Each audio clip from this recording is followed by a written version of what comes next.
Good morning everybody and welcome to Easter Saturday's golf drills in the garden on another absolutely beautiful day.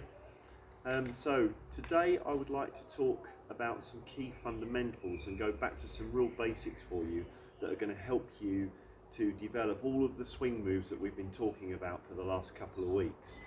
And one of the absolute key factors that you need is a setup which is very well balanced with fantastic posture and body angles, because that's going to allow you to make these powerful moves we've been talking about, where you wind up the upper body against the resistance of the legs with correct sequencing in the backswing, and you use those legs to unwind you through to a finish. These things you'll be able to do in a much more effective way if you can get yourself into a really good setup position. Now, one of the things that a lot of people don't talk enough about in the posture position is correct balance. And one of the key factors is where the weight is in your feet as you create your body angles. And I would say that 90% of people that I coach definitely start with their weight sat too much back into their heels, back this way. It's a position that feels easy and comfortable for everybody, but what happens is when you're back in your heels, your lower spine tends to be a little bit too vertical, and then people normally compensate by going over with the shoulders, which starts to get the rounded posture. But if you're in your heels, because this area is too vertical, you end up tending to lift with your arms and shoulders, and you lose the effect of that powerful coil.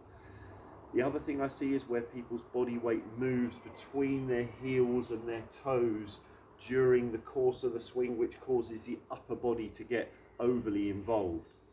So the key thing is you need to really make sure that your weight very much feels to you under the balls of the feet, a very athletic position. As soon as you get into this position, you feel these muscles here more engaged, you feel your core muscles more engaged, and it is harder work because all of these muscles are working harder, but they're putting you into a really athletic position where your legs can use the ground as resistance to build up the powerful coil of the body in the backswing.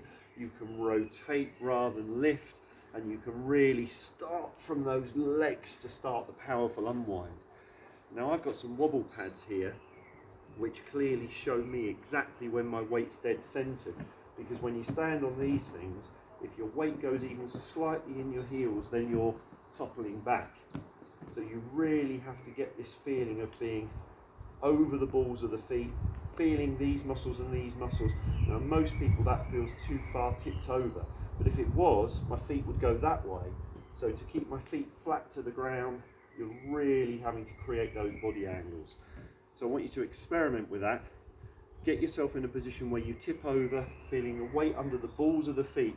Make sure you can feel these muscles and these muscles engaged, and then you know you're starting to get into a much more athletic position, ready to could do the correct sequencing and create a much more powerful coil. So that's the balance side of posture. The other side of it is keeping those lovely angles that give you the room to rotate your chest under your head.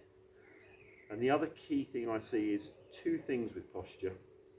Firstly, people tend to bend more from here, and then they get very curved. So I want you to really feel that you bend from almost the bottom of your hips down here. So put a club underneath your belt buckle, and that will help you. But the danger is when you do this, you mustn't let the weight go into the heels. As you do it from here, you're still really feeling the weight is under the balls of the feet, and that helps to get a good angle between your thighs and your lower back here. That's one half of it. The second half of it is that people tend to let their head go forward, and one of the common things I hear is people say keep your head up, but if you've already gone this way and then someone says put your chin up, all this does is put you in a really uncomfortable position.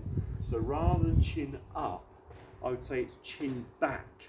I almost sort of laugh and say it's like a clucking chicken in reverse. So there's forward. So if you imagine somebody's pushed your chin back this way, almost like you're trying to give yourself a double chin, you then feel like your shoulders can drop back and relax, your chest is out, and you're starting to get a really nice angle in your body here.